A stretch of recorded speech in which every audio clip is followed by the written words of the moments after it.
ভাইরে! কি দিনকাল আসলো। এখন মানুষ এখন যা পায় তাই খায়।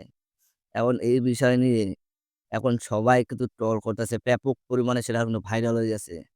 সৌদি আরবে কিছু ভাইরা আছে তারা এটা ধরে তাদের মালিককে নিয়ে খাওয়াচ্ছে। আসলে এটা কোথা থেকে এসেছে? আসলে এটা আসলে খায় কিনা এটা আমি নিজেও ভালো জানি না। ভাই এটার নাম হচ্ছে সান্ডা।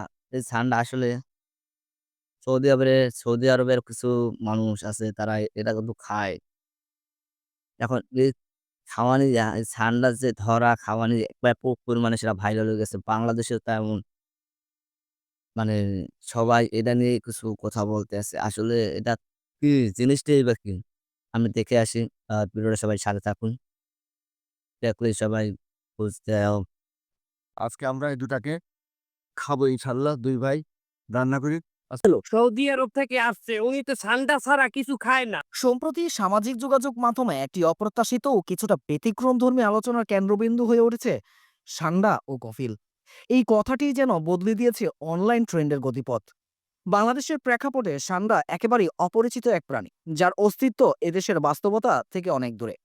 অথচ ফেসবুক, টিকটক, ইউটিউব রিলস সবখানে যেন সান্ডার দখল। সৌদি আরব এই থেকে হঠাৎ আসছে। করে উনি তো ঠান্ডা ছাড়া কিছু তো বা পারতেন, যেখানে তারা তাদের কফিল বা কফিলের পরিবারের সদস্যদের জন্য মরুভূমিতে গিয়ে সান্ডা শিকার করছেন।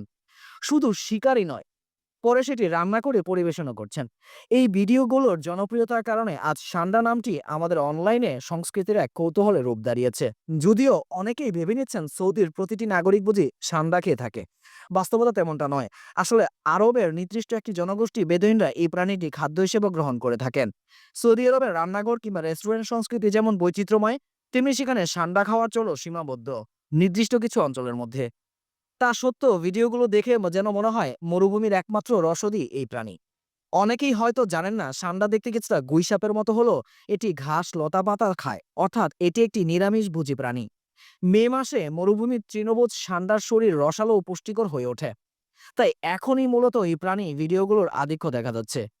একদিকে যেমন কিছু মানুষ বিষয়টিকে কৌতুক হিসেবে নিচ্ছেন, অন্যদিকে আবার অনেকেই আগ্রহ নিয়ে খোঁজ নিচ্ছেন সান্ডা আদৌ খাওয়া হালাল কিনা। এই প্রশ্নের উত্তরে ইসলামী বক্তা মিজানুর রহমান আজহারের একটি বক্তব্য স্পষ্ট হয়ে উঠে এসেছে, যেখানে তিনি সহিহ বুখারীর একটি হাদিসের প্রসঙ্গ টানেন। এই গুইসাপ জাতীয় প্রাণী খাওয়া কিন্তু হারাম নয়। সেখানে বলা হয়েছে, একবার রাসূল সাল্লাল্লাহু আলাইহি সাল্লাম সাহাবীগণ একটি ঘরে বসে খাচ্ছিলেন, আর তাদের সামনে পরিবেশন করা হয়েছিল এই সাপ জাতীয় এক প্রাণী। সুতরাং এটি হারাম নয় বলেই ধরা হয়। সেখানে একটা প্লেটে গুইসাপকে ফ্রাই করে দেয়া হয়েছিল। তবে মজার বিষয় হলো এই ব্যাখ্যাগুলো নিয়েই তৈরি হচ্ছে মিম, ট্রোল, নানা রকম চটুল মন্তব্য। কেউ বলছেন কফিলের মেয়ে সান্ডা খাইতে মন চাইলে কি গুইসাপ খাওয়াই দিবে।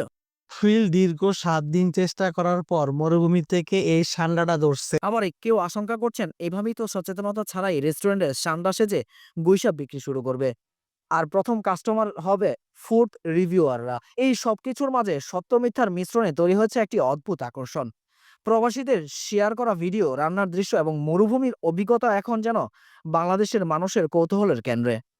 শুধু খাবার হিসেবে নয়, বরং এটি সাংস্কৃতিক রসায়নের প্রতীক হয়ে উঠছে এই সান্ডা। এবং সৌদি থেকে কফিল আসছেন এই বাক্য এখন যেন বন্ধুরা আমরা যে ভাইয়ের যে কথাগুলো শুনেছি, এই সান্ডাগুলা খাওয়া যায় কিনা? আসলে দেখা যাচ্ছে সান্ডাগুলা খাওয়া যায়, তো কোনো নাই। এখন দেখা যাচ্ছে বর্তমানে এই সান্ডা মানে এটা লইত্যা ব্যাপক পরিমাণে যত আ কনটেন্ট ক্রিয়েটররা যারা আছে তারা এটা নিয়ে সব মানে এতটা ট্রল করতে আছে যে সান্ডা কখনো জীবনে দেখে নাই। তাই সান্ডা জিনিসটা তা আমি জানি না। তা আমাকে অবশ্যই কমেন্ট করে জানাবেন। আর ভিডিওটা কেমন লেগেছে অবশ্যই শেয়ার করে দেবেন। ভালো থাকবেন।